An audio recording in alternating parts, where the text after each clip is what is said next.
Hi, I'm Carl Topilow, conductor of the Cleveland Pops, and we are speaking with Dwayne Milburn. And Dwayne, why don't you tell us a little about how you're acquainted with the Pops and a little about your background before we start? Well, of course, you're my connection to the Pops. You and I spent 2 years together at CIM, and got my master's in conducting there in 1992. And then the one of the last things I did before I left active duty the first time is I bought the Army Ground Forces Band to Severance Hall to do the Salute to Veterans concert with you, and it still remains a highlight. There are people in that band that I'm in touch with, and when they start reminiscing about the good old days, that's one of the first things that comes up because we had such a great time. Sweet, that's really nice. And what are you doing now? I recently retired from active duty after reaching the rank of lieutenant colonel. It sounds Wow. good. And I returned to California. I am a lecturer in music at UCLA, which is where I got my PhD in composition. And I'm also the music director for the Episcopal Church at St. Matthew's in Pacific Palisades. And you'll be happy to hear that gives me access to the chamber orchestra at St. Matthew's. And the Music Guild does a pretty robust concert series, so I get to conduct a lot of different things. That's fabulous. That's really great. So tell us about your beginnings in music, where you studied, how you got started, and we're talking about Black History Month, of course, throughout month of Sure. February, and what African American influences you had growing up and still have to this day.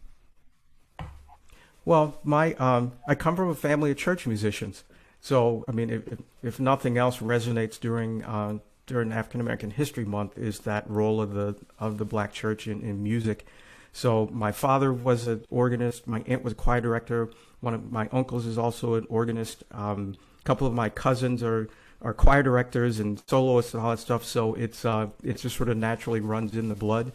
And I started taking piano, growing up in this music family at age 4 Wow. at Peabody, which we also have in common. So that's when I started studying and studied piano all the way through high school. It was in high school that I switched over and started playing. I played clarinet.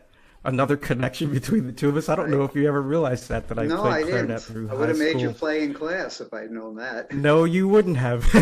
That would not have been a good sound. Um, and then started out actually as a cadet at West Point because I had made the really well considered decision at age 18 that I had done everything in music that I could do when I was in high school. Uh, but then kind of soon figured out that that wasn't true. So I transferred to UCLA as an undergrad, went back to West Point, was working there, directing the Glee Club and the cadet band, and then after that is when you and I met when I left West Point to come back to graduate school. Mm. So there's been and along the way there's just been a lot of really great influences.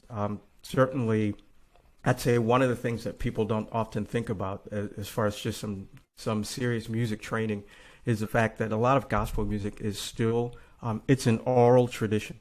That if you want to learn something or teach a piece to a choir, you have to be able to hear it, pick out all the parts, do all this stuff, and it's a demanding audience. Either you're going to do it right or you're not going to do it at Right. all. I can So, imagine. and they will say bad things about you if you do it wrong. Right. And they So all know a better lot than of you, right? yeah, of course they do. So a lot of that continues to be an influence, especially like at UCLA with me teaching musicianship and trying to get good habits into my students about the ability to audiate and respond to music, not just on an emotional level, but just on that here's how you get a job level, to develop these skills. So it is still very much a part of what I do, and so I should pause and let you ask another question instead of just That's rambling right. on. No, that's always the best way. Did you, in growing up or in high school, did you play soul or gospel or jazz, Oh yes, piano? gospel piano and organ. Like I said, it started my lessons at age 4. I had my first church job at age 10, and that was again, you're going to be in the family business because there was no way that people could call the house, and if my dad couldn't do it, he could just sort of offer me up as the substitute, and and it's kind of neat because when I play gospel, people have said that I play very much like my father because he was my first teacher, really, in that regard. So between that, my high school band director was in the Army band program in World War II. So we were playing in jazz band. We played a lot of those original versions of charts of music that he had held on to from his career. So jazz piano, writing for big band, that sort of thing. That really all started in high school. Wow. Well, we're still playing your arrangement to Glory. Oh yeah, that's a good one. It's one of my greatest hits. We've done that a lot, and always give you credit for that. Any African American composers you particularly identify with, or you songwriters? The composers, and especially as I learned more about her, but I was always aware of her, but Florence Price, who is now Right. beginning to be more in the public eye. William Grant Still, who a lot of his works were also done for band. I'd say there's probably more of those vocal arrangers, like the William L. Dawsons, the Jester Harrisons, the people who originally did arrangements of spirituals and wrote them down so that other groups could perform them. So like originally written for the Fisk Jubilee Singers, and then those arrangements were published and everyone could have access to them. I'm still, I mean, the idea of seeing it written down, things that I had growing up, I was aware of these songs, but the fact that someone else wrote them down and other people could have access to them was a really powerful statement.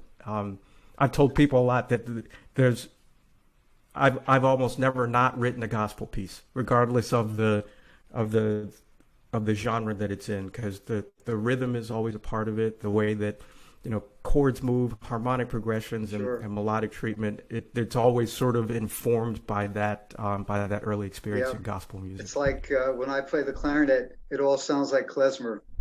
You know Well, what? I don't think we should be in the business of turning our backs on where we came from. Absolutely. We should be bringing that along with us, however far we go. Any particular African American artists, singers, instrumentalists that you particularly The love? one, and this may sound really, really out of but the artist who I've always really been kind of obsessed with is Missy Elliott, who was, I mean, groundbreaking in so many ways because she was one of those early women in hip hop and rap, and talks about the challenges of her experience. But if you see any of her videos, they're just sort of otherworldly. I'm always left with how did that just happen? Because her inventiveness, the visual piece of it, the music piece of it. So I've always really enjoyed listening and watching her. And she's very much a product of the video age because you can see it. You can see all her thought processes all at the same time. I mean, I'll say this, and I think it's important for me to say this during Black History Month too. One of the reasons that I felt comfortable in making that decision to go to West Point out of high school, besides, again, being crazy enough to think I was done with music. But at that point in time, when I looked up on orchestra stages, which is kind of where I am now, or a lot of high profile band positions, things like that in conducting, I didn't see too many people that looked like me. And when that happens, then the message is sent, whether on purpose or an accident, that it's not for you to do. So, it takes a bit to overcome that. I mean, and once I did overcome that and begin to see more people, to see your Kathleen Battles on the opera stage, and Leontine Price, who's a Baltimore girl, but to be aware that I could be a part of that was a really powerful moment. And I think I'm still becoming aware that I can be a part of that. That's great. Wonderful. Well, it's do you do any work with children, or is it just college students at the moment? College students. Mainly college. Yeah, College at my children. age. Yeah. At my age now, they're children. But mainly college students.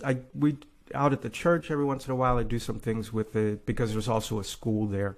So every once in a while I help with the music on the school side of the house, but they have it's more if they need me to come in as a set of helping hands for something. It's not an ongoing thing. But usually, if I have been asked to, which Zoom makes possible, just like our interview today, some of my band works. I've joined some high school bands in their rehearsals or question and answer sessions about pieces of mine because it's easy to do now with this technology. So I'm never too far away from at least the next tier down underneath the college students, but the real young ones, I don't get to see them very much at all. Well, you might someday, that's for sure.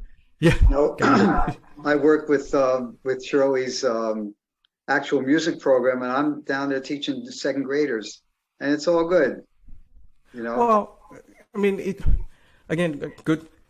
Like you said at one point, and I want you to know, you are eminently quotable. I tell my classes several things that we've talked about, but the idea that good technique is good technique is good technique.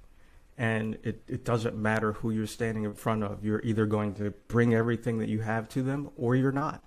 And so any opportunity I get to spend with a group, whether it's a bunch of professionals or up and comings, or I have done some like real beginner things and just trying to steer kids along right paths.